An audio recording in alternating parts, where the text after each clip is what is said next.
जिहाद जिस प्रक्रिया का प्रचंडतम रूप है, तबलीग उसी प्रक्रिया की सूक्ष्मतम अभिव्यक्ति है।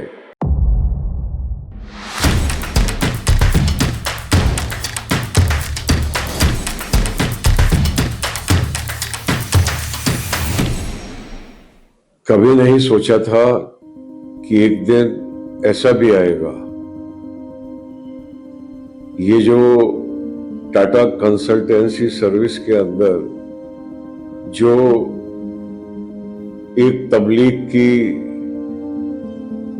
जो खोज हुई है और सारा मीडिया जिसके बारे में बातें कर रहा है, और सिनेमा एक ऐसा मीडियम है जिसमें सारा समाज समाया हुआ है, और सिनेमा 21वीं शताब्दी की आज की सबसे सक्षम कला है। और भारतीय सभ्यता की ये पहचान है कि इसकी संस्कृति हमेशा इसकी कलाओं द्वारा रची गई है। कलाओं का भारतीय संस्कृति को रचने में बहुत बड़ा योगदान है। कहा जाए तो सनातन कला की स्तुति है। एक प्रकार से सनातन ये कह रहा है कि ये जो कृति है परमात्मा की, ये जो हम चारों तरफ अपने सुंदर संसार को देख रहे हैं, ये जो कृति है परमात्मा की, ये देखो कितनी कलात्मक है। और परमात्मा की उपासना का कला से बड़ा कोई माध्यम नहीं है। तो भारतीय जो पूजा स्थली है, मंदिर, उनका आप स्थापत्य देखिए, उनकी आप सीढ़ियां देखिए। एक चेतना को ऊंचाई पर ले जाने की आकांक्षा को प्रतीत करती हुई सीढ़ियां, और एंड में आप घंटे का नाद करते हो जिसमें से ओंकार की ध्वनि निकलती है। और जो उसका गर्भगृह है, उसका नाम ही गर्भगृह है, उसमें एक निरंतर ऊर्जा उसमें एकत्रित हो रही है, क्योंकि जो भी आ रहा है वहां पर पूजा करने के लिए, वो उसकी जो आंतरिक मनस्थली में जो उसकी श्रद्धा है, वो उस गर्भगृह में ना वो उसको छोड़ जाता है। तो इस तरीके से ये हजारों सैकड़ों लाखों लोगों की जो अनकॉन्शियस माइंड है, उससे जो एनर्जी निकल रही है, वो गर्भगृह में होती है, और वो उस एनर्जी से आप जुड़ते हो। और जो मूर्ति है,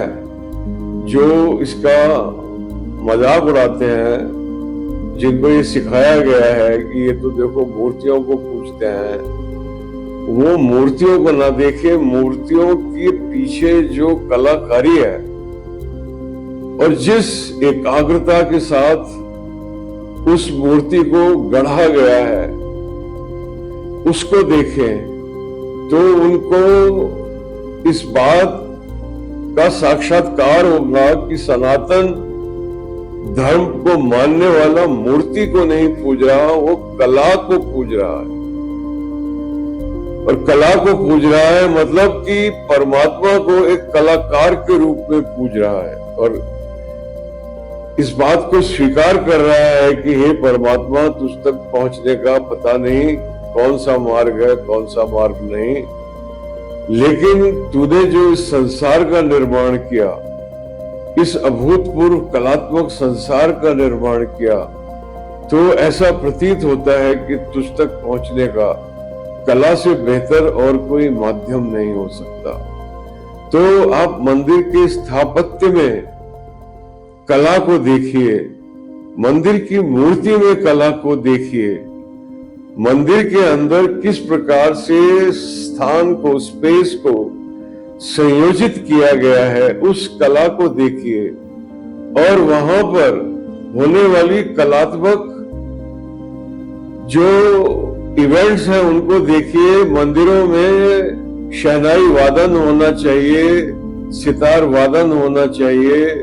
भजन कीर्तन, ये संगीत की जो एक अभूतपूर्व कला है, और परमात्मा के सामने नर्तन, हमारी जो भी परंपराएं हैं नृत्य की, चाहे वो दक्षिण की हो चाहे उत्तर की हो, उन सब का जो पर्पज है वो मंदिर में परमात्मा के सामने नृत्य के द्वारा भक्ति की अभिव्यक्ति करने से इन विधाओं की शुरुआत हुई है। और हमारा जो साहित्य है, जो काव्य, जो साहित्य का सबसे जो हार्दिक रूप है, उसमें आप देखिए कि किस प्रकार से कवियों ने, तुलसीदास ने किस प्रकार से हनुमान चालीसा की रचना करके किस तरह से काव्य के अंदर उन्होंने एक मार्ग जोड़ दिया, जिसको आप अपनी स्मृति में संजो सकते हैं, और जब भी आपको उसकी आवश्यकता पड़े उसको आप अभिव्यक्त कर सकते हैं।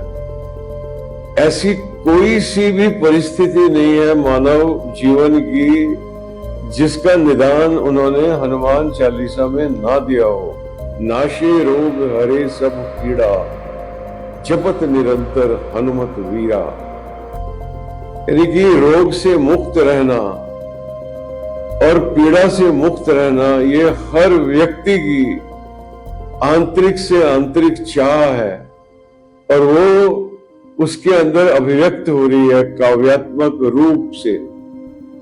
और क्राइसिस से, संकट से, चैलेंजेस से वो हमारे ऊपर हावी ना हो, हम उनके ऊपर हावी हो, हम विजयी हो, तो वो साहस देने के लिए संकट हरे हरे सब पीड़ा, जो सुमरे हनुमत बलबीरा। तो इस प्रकार से अगर कोई देखने चले तो उसे दिखाई देगा कि ये जो सनातनी मार्ग है ये एक वैज्ञानिक मार्ग है, और ये अंततः स्वयं तक पहुंचने का मार्ग है। लेकिन आज के समय जो इस मार्ग में जन्मे बच्चे हैं, उनको ये संस्कार नहीं मिले, उनको ये नॉलेज नहीं मिली, और जब वो अपनी ऑफिस स्पेसेस में जाते हैं तो इस प्रकार से अगर चंद दूसरे धर्म को मानने वाले व्यक्ति इकट्ठे हो जाते हैं, तो उनका धर्म इस प्रकार से संयोजित है कि हर मानने वाला, हर ईमानदार, हर व्यक्ति जो ईमान लाया हुआ है उस दीन के ऊपर, उसके लिए मैंडेटरी है दूसरे को भी प्रेरित करने का। अगर वो जा रहा है नमाज पढ़ने के लिए तो दूसरे को भी प्रेरित करना है, और नहीं जा रहा है तो उसको इस बात पे रिमाइंड करना है। तो अगर इस प्रकार के अनेकों पात्र एक वर्किंग कंडीशन में एकत्रित हो जाते हैं, तो उनके मेंटल स्टेट एक अलग दिशा में जाने लगती है, और जिसे हम जिहाद के नाम से जानते हैं, धर्मांतरण करना बाय फोर्स, उसकी जो सूक्ष्मतम अभिव्यक्ति है वो है तबलीग, कि दूसरे को परसुएड करना कि देखो तुम्हारे देवी देवता तो कैसे, देखो ये बेढंगे हैं और ये तो इलॉजिकल हैं और ये हो नहीं सकते। तो जब हमारे बच्चों को इस प्रकार से बताया जा रहा है तो उनके पास इस प्रकार की जानकारी होनी चाहिए एज ए काउंटर आर्ग्यूमेंट, कि आप बताओ कि आप जिसकी इबादत कर रहे हो वो कहाँ है, वो आप कह रहे हो निराकार है, तो वो 7वें आसमान पर कैसे बैठा हुआ है, पानी के अर्श पर कैसे है, और उसके सिंहासन को 4 फरिश्तों ने कैसे संभाला हुआ है, और अगर उस आसन पर बैठा हुआ है तो आसन तो उससे बड़ा ही होगा, तो वो सबसे बड़ा कैसे हुआ। अगर इस प्रकार के प्रश्न आप उनसे काउंटर में बोले तो आप पाएंगे कि उनके पास इसके कोई जवाब नहीं है। हम सबको साथ में रहना है, और सरकार की नई नीतियों के उपलक्ष्य में हमारे अनेकों मुस्लिम भाई बहन यूपीएससी सर्विस में पास होकर एडमिनिस्ट्रेटिव सर्विसेज के अंदर आगमन कर रहे हैं। तो अगर कॉर्पोरेट जिहाद के पास अगर इस प्रकार की सरकारी संस्थान में भी जिहाद चालू हो जाए तो वो तो पूरी तरीके से संविधान विरोधी होगी। और ये बात हमको समझ लेनी चाहिए अच्छी तरीके से, और इसके बारे में इतनी जागरूकता समाज में फैली और मीडिया ने इतना संज्ञान लिया, यही इस बात की शुरुआत है कि ये जो एक सामाजिक शिष्टाचार के विरोध में जो ये आचरण है, ये हमारे मुस्लिम भाई बहन जल्द से जल्द इस पर अंकुश लगाएंगे।